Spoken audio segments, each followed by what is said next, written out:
Bonjour les enfants, aujourd'hui nous allons voir une nouvelle vidéo pour parler de l'imparfait de l'indicatif.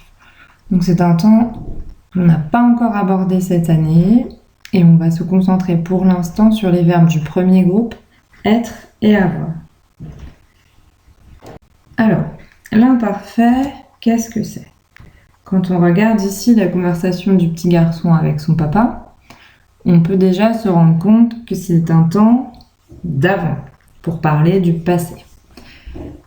Pour vérifier tout ça, je vous ai mis un texte ici que je vais vous lire et ensuite je vais vous poser des questions.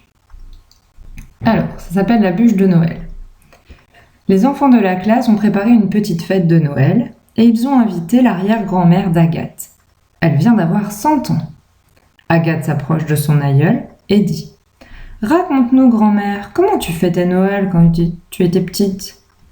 Ce temps-là est bien loin, mes enfants. Autrefois, quand j'avais votre âge, j'habitais avec mes parents et mes 10 frères et sœurs dans une ferme. Est-ce que vous décoriez un sapin de Noël? Est-ce que les enfants avaient des cadeaux? Interroge Émile. Non, ni sapin, ni cadeau. Maï s'étonne. Agathe, ta grand-mère n'avait pas de cadeau à Noël? Même si vous étiez sage? Interroge Émile. Eh oui, d'ailleurs nous étions toujours sages, dit grand-mère en riant. Nous avions parfois une orange dans nos sabots.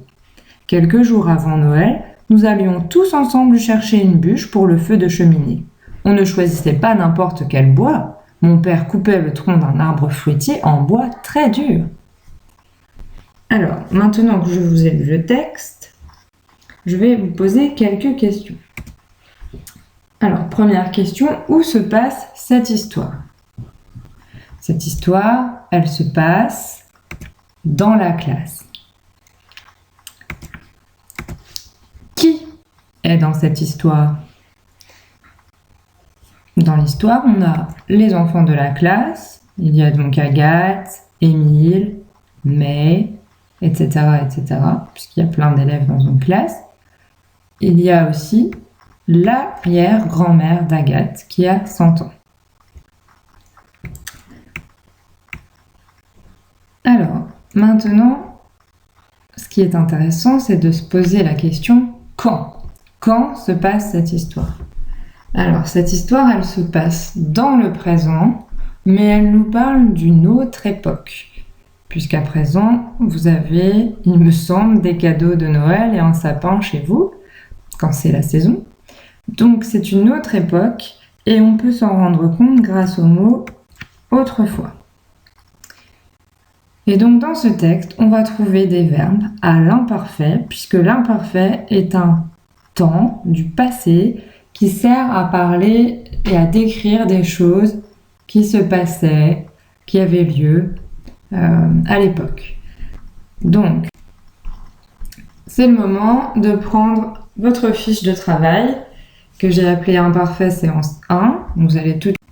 Je reviens en arrière. Le verbe être, avoir, habiter, fêter et couper pour les cases grises.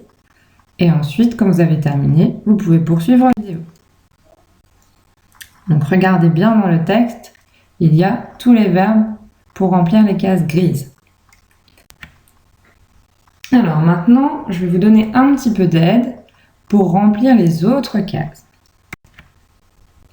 Alors, quand on regarde l'imparfait, on se rend compte que tous les verbes en ER se conjuguent de la même façon.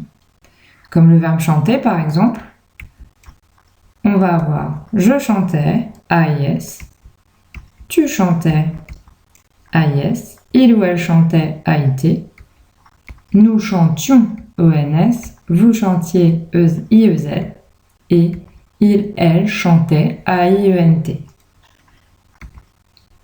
Les terminaisons sont ici et le radical est identique. Je reprends les mêmes terminaisons et je regarde avec le verbe aimer, qu'est-ce que ça donne? Je reprends le même radical et j'ai j'aimais, tu aimais, il aimait, nous aimions, vous aimiez, ils aimaient. Rien de compliqué jusque-là. Si on résume un petit peu, je prends le radical du verbe, aimer, je retire ER et j'ai mon radical AIM et je rajoute les terminaisons de l'imparfait.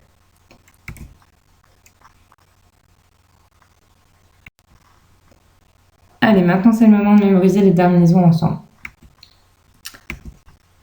Je, AIS. Tu, AIS. Il, AIT. Nous, IENS. Vous, IEZ. Il, elle au pluriel, AIENT. Exercice numéro 2. Cette fois-ci, nous allons conjuguer à l'imparfait le verbe qui est entre parenthèses à l'infinitif. Alors, on commence. En 1939, nous, être en guerre. Ça nous donne, en 1939, nous étions en guerre. Ma grand-mère, être encore un petit bébé. Donc, on peut redire en 1939 ou il y a longtemps, ma grand-mère était encore un petit bébé. Donc, il y a longtemps, ou dans le passé, il y avoir beaucoup de soldats. Donc, on va dire il y avait beaucoup de soldats. Il, au pluriel cette fois-ci, il n'arrivait pas à arrêter les combats. Ça va donner il n'arrivait pas, AIENT, à arrêter les combats.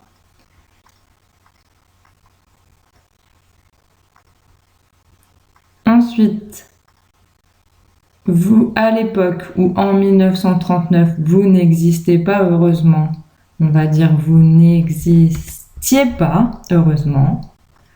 Et le 8 mai, on fêtait la fin de cette guerre horrible. Ça va nous donner le 8 mai, on fêtait, AIT, la fin de cette guerre horrible. Voilà, je vous laisse regarder plusieurs fois la vidéo et surtout bien apprendre votre leçon. À bientôt!